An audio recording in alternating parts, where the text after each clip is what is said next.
Kom ons word nou stil voor die Here. Stuur u lig en u waarheid, o Here, en laat die ons lei, laat die ons bring na u heilige berg en na u woninge, dat ons kan ingaan na die altaar van God, na die God van ons jubelende blydskap. Amen.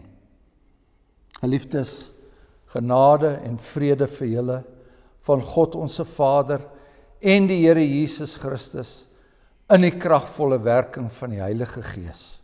Amen. Kom ons sing tot die Here se lof, Psalm 98. Psalm 98, die eerste 2 verse. Sing nuwe lof aan God die Here, die God wat wonders het gedaan. Sy regterhand vol sterkte en ere, en sy heilige arm bring redding aan. Die eerste 2 verse van Psalm 98, en daarna bely ons geloof saam.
Die belydenis wat ons aan mekaar bind en wat ons ook verbind met die kerk van alle eeue, dit lui soos volg. Ek glo in God die Vader, die Almagtige, die Skepper van die hemel en die aarde. En ek glo in Jesus Christus, sy eniggebore Seun, ons Here, wat ontvang is van die Heilige Gees, gebore uit die maagd Maria, wat gelei het onder Pontius Pilatus, gekruisig is, gesterf het en begrawe is, en neergedaal het na die hel, wat op die 3de dag weer opgestaan het uit die dood, en opgevaar het na die hemel, en sit aan die regterhand van God, die Almagtige Vader, waarvandaan hy sal kom, om die lewendes en die dooies te oordeel. Ek glo in die Heilige Gees, ek glo aan 'n heilige algemene Christelike kerk, die gemeenskap van die heiliges, die vergewing van sondes, die opstanding van die liggaam en 'n ewige lewe. Amen.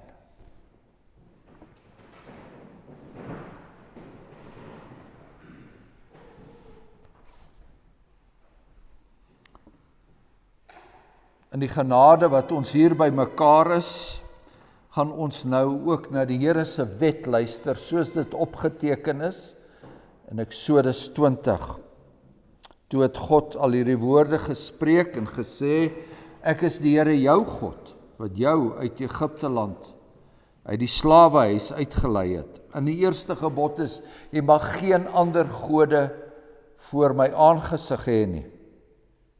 Tweede gebod is, jy mag vir jou geen gesnede beeld of enige gelykenis maak van wat bo in die hemel is, of van wat onder op die aarde is, of van wat in die waters onder die aarde is nie. Jy mag jou voor hulle nie neerbuig en hulle nie dien nie, want ek, die Here jou God, is 'n jaloerse God, wat die misdaad van die vaders besoek aan die kinders, aan die derde en aan die vierde geslag van die wat my haat. En ek bewys barmhartigheid aan duisende van die wat my liefhet en my gebooie onderhou. Dan die derde gebod, jy mag die naam van die Here jou God nie ydelik gebruik nie, want die Here sal die een wat sy naam ydelik gebruik, nie ongestraf laat bly nie. Vierde gebod, gedenk die Sabbatdag, dat jy dit heilig, 6 dae moet jy arbei en al jou werk doen, maar die 7de dag is die Sabbat van die Here jou God, dan mag jy geen werk doen nie, jy of jou seun of jou dogter, of jou diensknegt, of jou diensmaagd, of jou vee, of jou vreemdeling wat in jou poorte is nie. Want in 6 dae die Here die hemel en die aarde gemaak, die see en alles wat daarin is. En op die 7de dag het hy gerus, en daarom het die Here die Sabbatdag geseën en dit geheilig. En dan die 5de gebod, eer jou vader en jou moeder, dat jou dae verleng mag word in die land wat die Here jou God aan jou gee. 6de gebod is, jy mag nie doodslaan nie. 7de gebod is, jy mag nie egbreek nie. 8ste gebod is, jy mag nie steel nie. Die 9de gebod, jy mag geen valse getuienis teen jou naaste spreek nie.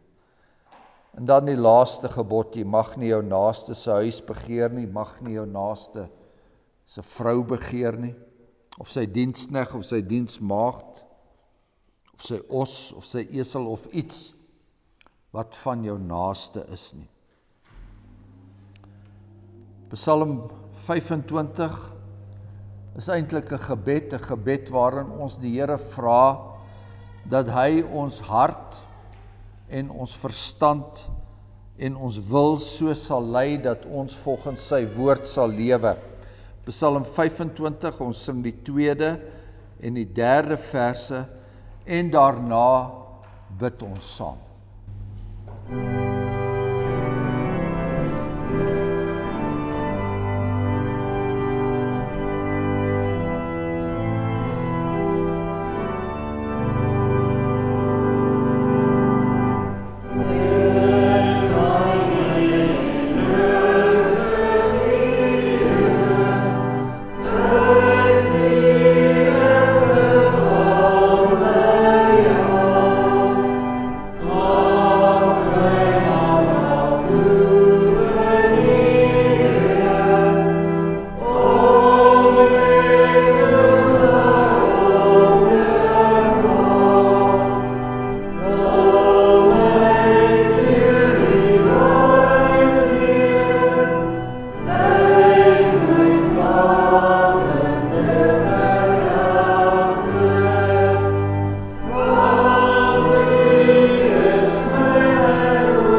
ons bid saam.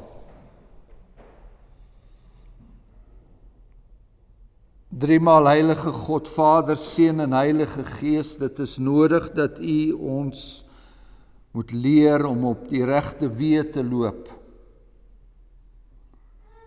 Want ons moet bely dat ons voete nie altyd haastig is om die evangelie te verkondig nie, maar dat ons voete eerder haastig is om op verkeerde paaie te wandel en paaie wat dikwels na rampspoed in die dood lei. As dit nie is vir U genadige Vaderhand wat ons altigtende op die regte pad hou nie, kan ons so maklik afdwaal, kan ons so maklik in die strikke van hierdie wêreld beland. En daarom kom ons na U toe vanoggend in volle afhanklikheid. In volle afhanklikheid dat U ons nie net op die regte pad sal lei nie, maar dat ons ook met lus daarop sal gaan, dat ons met blymoedigheid en vreugde in ons hart U wil sal doen. Ons bid dat U ons dwaalende gedagtes ook in hierdie erediens sal lei. Maar daar is soveel dinge van die wêreld wat ons met ons hierheen saamgebring het, soveel dinge van gister, soveel dinge wat ons beplan môre, ja selfs op hierdie dag. Dinge wat ons aandag aflei van U majesteit en U heerlikheid en die genade wat ons het in die Here Jesus Christus. Ons bid dat ons dan vandag ook in die verkondiging van hierdie woord, dat ons hom sal sien in sy skitterende heiligheid, niks minder nie. En ons vra Hemelse Vader dat ons in afwagting, saam met die kerk van alle eeue, in afwagting op sy kom sal sê, Maranatha, kom gou Here, kom gou. Ons bid dat U ons sal vergewe daar waar ons soveel sondes nog uit 'n vorige lewe uit met ons meegeneme dinge wat ons nog nie afgesterwe het nie. Dat ons in erkentlikheid van ons eie swakheid maar gedurig na U toe sal kom en vra dat U deur die Heilige Gees vir ons in 'n nuwe lewe sal inlei. En ons dank U by voorbaat daarvoor, want U is 'n getroue en 'n genadige God, soos geen ander nie. Ons vra dit in die naam van ons Here Jesus Christus. Amen.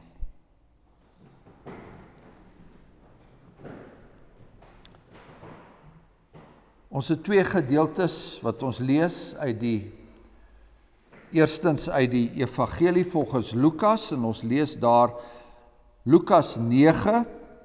Ons gaan voort met ons reis deur hierdie Evangelie. En ons gaan in Lukas 9 eerstens lees vanaf vers 18, die belydenis van Petrus, maar dan gaan ons ook uit Petrus se tweede brief 'n gedeelte lees. Maar kom ons lees net eers hierdie hoofstuk uit Lukas 9 uit. En toe hy besig was om alleen te bid, was die disippels by hom. En hy vra hulle en sê, wie sê die skare is ek? En hulle antwoord en sê, Johannes die Doper, en ander Elia, en ander dat een van die ou profete opgestaan het. En hy sê vir hulle, maar julle, wie sê julle is ek? En Petrus antwoord en sê, die Christus van God.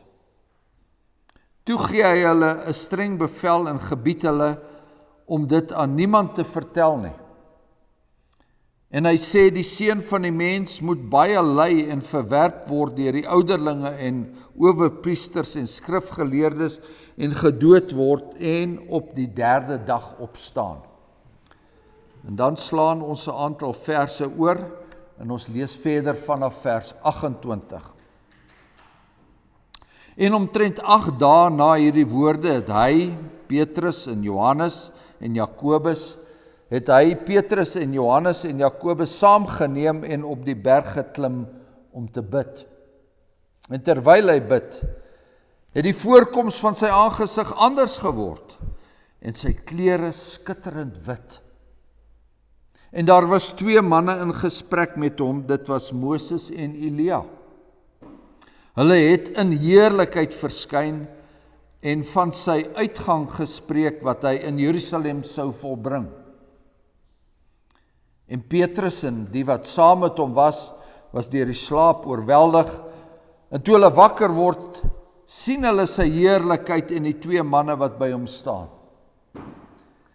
En toe hulle van hom weggaan, sê Petrus vir Jesus, Meester, dit is goed dat ons hier is, laat ons dan 3 hutte maak, 1 vir u en vir Moses 1 en 1 vir Elia. Hy het nie geweet wat hy sê nie.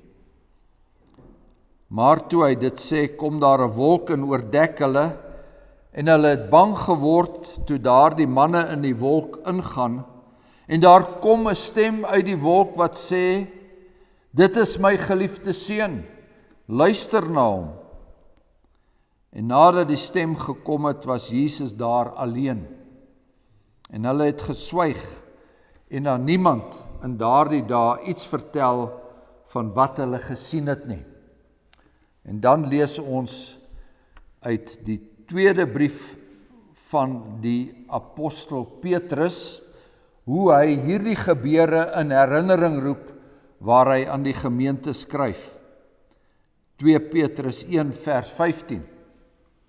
En ek sal my beywer dat julle ook gedurig na my heen gaan, hierdie dinge in gedagtenis kan hou.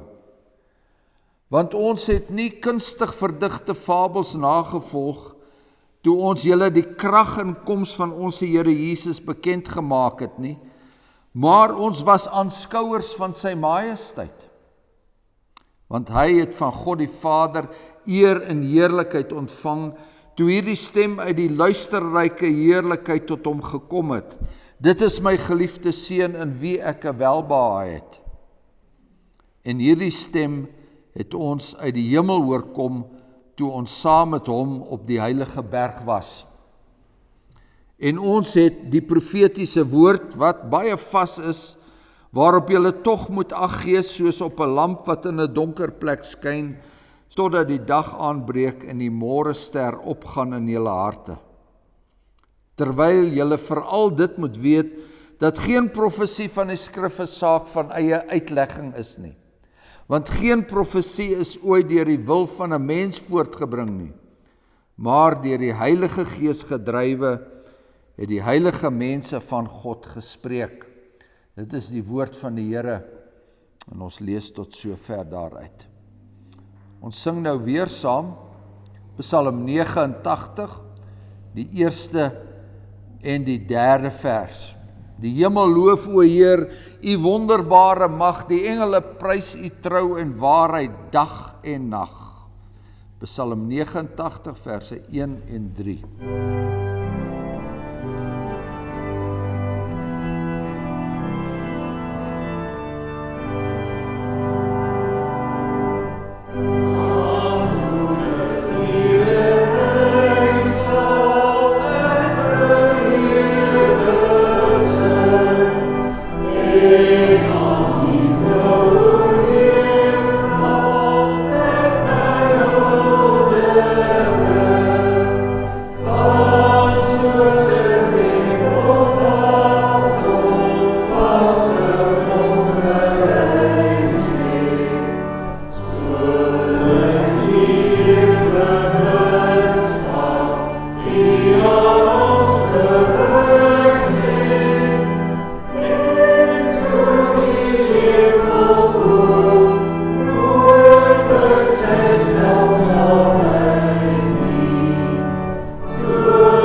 Lukas 9 vers 33, Petrus sê vir Jesus, Meester, dit is goed dat ons hier is, laat ons dan 3 hutte maak, een vir u, een vir Moses, een en een vir Elia. Hy het nie geweet wat hy sê nie. Geliefde gemeente, vir 'n oomblik word die gordyn weggetrek, die gordyn wat hemel en aarde skei en die gordyn wat die paradys van hierdie sondegevalle wêreld skei, dit word weggetrek. Dit is wat hier in ons skrifgedeelte gebeur het. Vir 'n oomblik beleef hierdie apostels iets van die ander kant, daardie onsigbare wêreld, ander kant die grens van hierdie lewe, daar waar alle mense heen gaan, maar niemand van terugkom nie. Die apostels beleef iets van die stad van die lewende God, die hemelse Jerusalem en die 10.000 engele, iets van die feestelike vergadering, die gemeente van die eersgeborenes wat in die hemele opgeskrywe is, iets van die geeste van die volmaakte regverdiges, waarvan die brief aan die Hebreërs skryf. Vir 'n oomblik beleef hulle iets van dit wat baie van ons so graag wil beleef, en dit is om kontak te hê met die ander kant. In baie gevalle om kontak te maak met 'n geliefde of geliefdes wat nie meer met ons is nie. En daarom dat mense soms so ver gaan as om hulle tot spiritisme en mediums te wend, dit is mense wat glo in staat is om die afgestorwenes uit die dood op te roep, maar eintlik besig is om die lewendes aan allerhande demone voor te stel. En daarom ook dat mense met die afsterwe van 'n geliefde dinge sê, en dinge skryf op 'n begrafnisbrief, dinge by roudienste kwytraak, dinge soos, God het die mooiste blom in die tuin vir hom kom pluk. Of my kleinkind sit en lag by Jesus. Of hy of sy sit nou aan die voete van Papa Vader, of ons het 'n parel aan die hemel geskenk. Of die hemel het nou hulle nuutste engel bygekry. Hulle weet nie wat hulle sê nie. Net soos Petrus in ons skrifgedeelte nie geweet het wat hy sê nie. Petrus wou 3 hutte bou. Een vir Jesus, een vir Moses, een vir Elia, want sien, die gordyn is opgelig, die grens is uitgewis, die afgestorwenes is by ons, en ons is by die afgestorwenes, en ons is almal saam by Jesus in sy skitterwit klere, die hemel is by ons. Sal dit nie wonderlik wees, as hierdie oomblik vir altyd en altyd kan wees nie? Vir altyd en altyd, jy weet soos daardie kinderverhale altyd eindig, en hulle het gelukkig gebly, en vir altyd en altyd gelukkig gebly. Kom ons bou 3 plekke vir hulle om te bly, Moses en Elia en Jesus. Petrus het nie geweet wat hy sê nie. Petrus het geen benul gehad van wat hy werklik gesien het nie, geen benul van wat hy gehoor het nie. En so wil dit voorkom, Petrus het nie werklik geweet wie Jesus eintlik was nie. Ten spyte daarvan, dat Petrus hom 8 dae van tevore, soos ons gelees het, die Christus van God genoem het. Wat het Petrus en daardie 2 apostels daardie nag gesien? Ja, hulle het iets van die ander kant gesien. Hulle het die Christus van God in sy heerlikheid gesien. Hy het voor hulle van gedaante verander, en sy aangesig het geblink soos die son, en sy klere het wit geword soos die lig, so skryf Matteus. Die lig was nie 'n afskynsel of 'n weerkaatsing nie, want hy is die bron. Hy is lig uit lig, soos die belydenis sê. Met ander woorde, die gordyn van sy menslike gestalte is vir 'n oomblik gelig, en die apostels is aan sy ontzagwekkende majesteit voorgestel. Moses en Elia was ook daar, in heerlikheid, soos ons gelees het.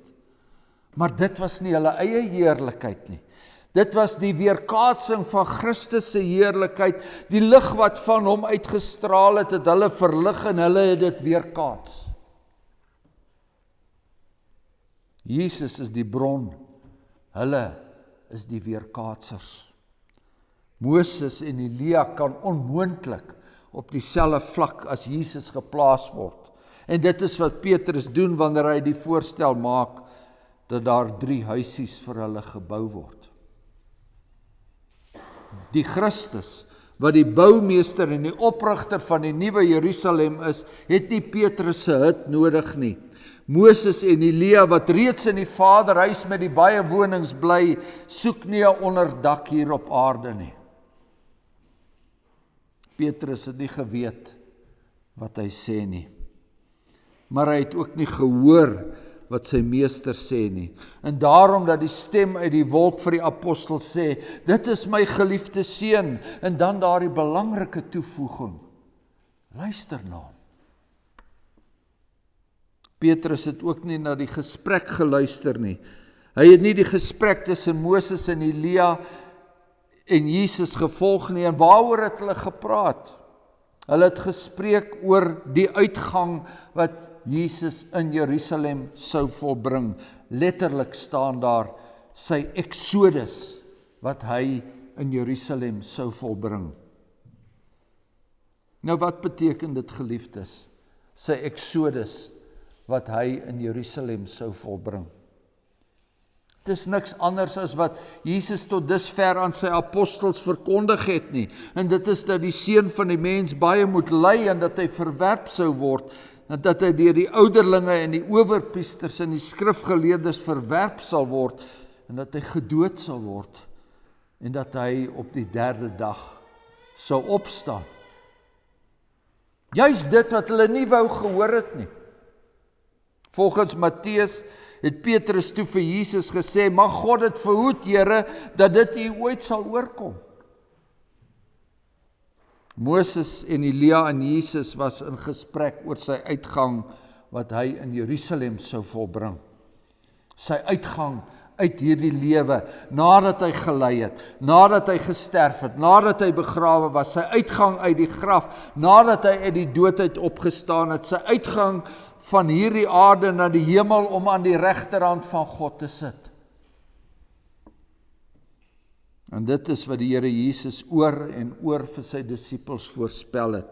En dit is wat die boeke van Moses en die profete en Elia en verder oor en oor voorspel het. En dit wat u oor en oor Sondag na Sondag in hierdie en in ander kerke hoor. Sy uitgang uit Jerusalem, die hart van die evangelie wat die disippels so traag was om te hoor. Ons lees in Lukas 24 van die gebeure na Jesus se opstanding, hoe die manne in wit klere by die leë graf aan die vroue verskyn het en vir hulle moes sê, onthou, hoe hy dit vir julle gesê het toe hy nog in Galilea was. Die Seun van die mens moes in die hande van sondige mense oorgelewer word en gekruisig word en op die 3de dag opstaan. Hierdie is die draaipunt in die geskiedenis, skryf die apostel Paulus aan die Kolossense, want dit het die Vader behaag dat in Jesus Christus die ganse volheid sou woon, en dat hy deur hom alles met homself sou versoen, nadat hy vrede gemaak het deur die bloed aan die kruis. En ek sê deur hom, skryf Paulus, die dinge op die aarde, sowel as die dinge wat in die hemele is. Onthou, luister en onthou, dit is die Vader se geliefde seun, luister na hom. En jare later kry ons weer met Petrus te doen, dit was 'n ouer, 'n wyser Petrus meer volwasse in die geloof, en hy het vir ons 2 briewe nagelaat, en daar in sy 2de brief wat ons gelees het, dat hy na hierdie besonderse nag in Lukas 9 verwys, en hy sê dit was 'n nag van 'n luisterryke heerlikheid, toe die gordyn tussen lewe en dood, die skeiding tussen hemel en aarde opgehef was. Die nag toe hy en 2 ander die aanskouers van Jesus se majesteit was. Hierdie Petrus het nie meer ambisies om hutte te bou nie. Nee, hy het nou die Seun se profetiese woord. Die profetiese woord waarna hy luister en wat hy verkondig. Die profetiese woord wat baie vas is en waarop jy tog moet ag gee soos op 'n lamp wat in 'n donker plek skyn. Hierdie Petrus weet nou wat hy sê. En hy praat met die gemeentes in Klein-Asië en hy herinner hulle gedurig aan die waarheid. Hy sal nie nalat om hulle altyd daaraan te herinner nie. Jesus Christus is ons God en saligmaker. En ons ken hom en ons glo in hom deur die geregtigheid wat hy aan daardie kruis vir ons verwerf het. Die geregtigheid wat hy deur sy uitgang, sy Exodus in Jerusalem vir ons verwerf het. Dit mag ons nooit uit die oog verloor nie. Dit moet ons altyd in herinnering roep. Dit is die vaste profetiese woord uit die mond en die pen van God se heilige mense wat deur die Heilige Gees gedryf is. En broeders en susters, as ons regtig ag gee op daardie vaste profetiese woord, sal ons nie kunstig verdigte fabels begin navolg nie. Sal ons nie die versinsels van mense aantreklik vind nie, hoe mooi dit ook al mag klink. Fabels soos God wat blommetjies in sy tuin kom pluk, of my oorlede kind wat saam met Jesus sit en lag. Hoe hartseer die afsterwe van 'n geliefde ook al is, en hoe graag ons ook vir mekaar daardeur wil troos. Hulle weet nie wat hulle sê nie. Jy weet ook nie wat jy sê as jy aan jou geliefde engele status toeken nie. As jy skryf, die hemel het nou hulle nuutste engel bygekry, of hy of sy is nou 'n engeltjie daarbo. Dis 'n belediging vir die ware gelowige om met die engele gelykgestel te word. God bekommer hom nie oor die engele nie, staan daar in Hebreërs 2. God is nie besorg oor die engele nie. Dit gaan nie vir die Here oor die engele nie, maar oor die geslag van Abraham bekommer hy hom. Hebreërs 2 vers 16. Die engele is almal dienende geeste wat vir diens uitgestuur word, ter wille van die wat die saligheid sal beerwe, so lees ons in Hebreërs 1. Hoe sterk en hoe magtig hulle ook al is, in God se oë is hulle bediendes, wat God se kinders hier op aarde bystaan. Al die engeltjie en blommetjie uitsprake is alles kunstig verdigte fabels, die versinsels van mense wat nie weet wat hulle sê nie. En die mense wat die baba Jesus pop, een van die dae weer onder Kersvader se Kersboom uitstal, weet hulle wat hulle doen. Geliefdes, die apostel Petrus, toe hy nie geweet het wat hy gesê het nie, toe wou hy 3 hutte bou. Hy wou 3 hutte bou, toe hy en die ander apostels 'n kyk in die ander kant gekry het, toe die gordyn vir 'n oomblik vir hulle gelig is, 3 storieboekhutte wat vir Petrus soos 'n storieboek oomblik gelyk het. Dit is so jammer, dat so baie mense, selfs volwassenes, dink hulle kan vir die Here 'n huisie bou. Dat hulle by wyse van spreuke saam met die Here huis kan speel en saam met die Here blommetjies pluk en saam met die Here handjies hou. Die brief aan die Hebreërs wys verder na die melkkos gelowiges.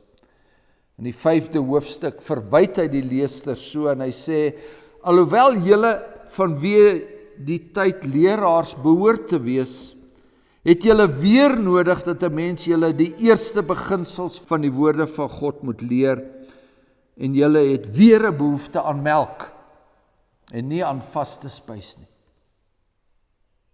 Want elkeen wat melk gebruik is onervare in die woord van geregtigheid, omdat hy 'n kind is.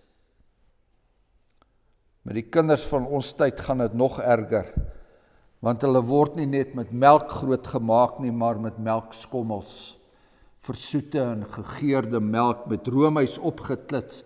Dit is hulle daaglikse spyse. En as die kinders daaraan gewoond geraak het, wil hulle later as volwassenes ook niks anders hê nie.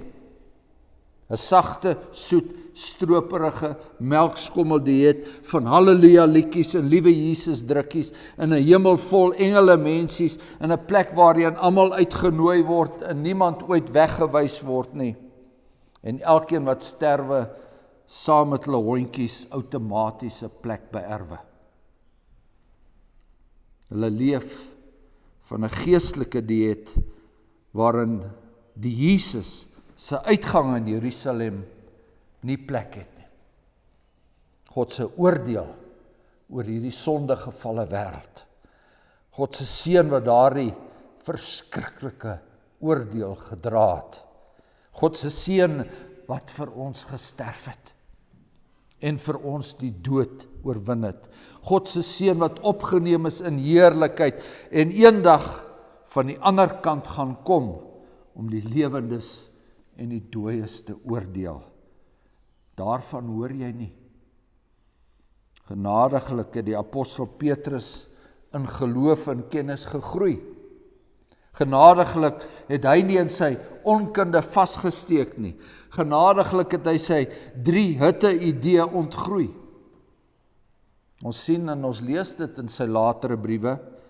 Genadiglik het hy die profetiese woord begin hoor, toe die engele stem na hom gekom het en gesê het, dit is my geliefde seun, luister na hom. Hy is my seun in wie ek 'n welbehae het. En as jy dit doen, broeders en suster, as jy begin om die Bybel te lees, gereeld te lees, dan sal jy altyd weet wat jy sê. Amen. Kom, laat ons dank.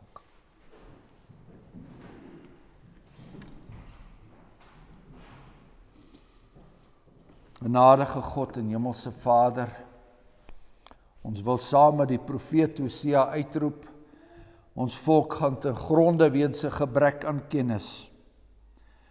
Maar dit is deur die genadige werking van die Heilige Gees dat ons tot kennis en insig sal kom, en dit is deur die genadige werk van die Heilige Gees wat vir ons hierdie profetiese woord gegee het, dat ons daarin sal verdiep. Ons bid dat U met ons sal wees, ons kerkgemeenskap, ons volkgemeenskap in hierdie tyd, dat U met ons sal wees, dat ons nie meegesleer sal word in hierdie stroom van soetsappigheid nie, dat ons nie meegesleep sal word in hierdie stroom van oppervlakkigheid nie, maar dat ons met die gawes wat U vir ons gegee het, soos kinders sal sit, dat ons soos Maria sal sit aan die voete van ons Here Jesus Christus, en dat ons sal inneem wat ons geleer word, dat ons sal inneem van die verskriklike waarheid van ons Here Jesus Christus se uitgang in Jerusalem. Amen. Ons sing ten slotte Psalm 89 weer, die 6de en die 7de vers. Hoe salig is die volk wat luister na U woord. Psalm 89 verse 6 en 7.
ontvang nou die seën van die Here en gaan daarmee in hierdie week wat kom. Die God van die vrede, wat die groot herder van die skape, naamlik ons Here Jesus Christus, deur die bloed van die ewige testament uit die dode teruggebring het, sal julle volmaak in elke goeie werk om sy wil te doen. Amen.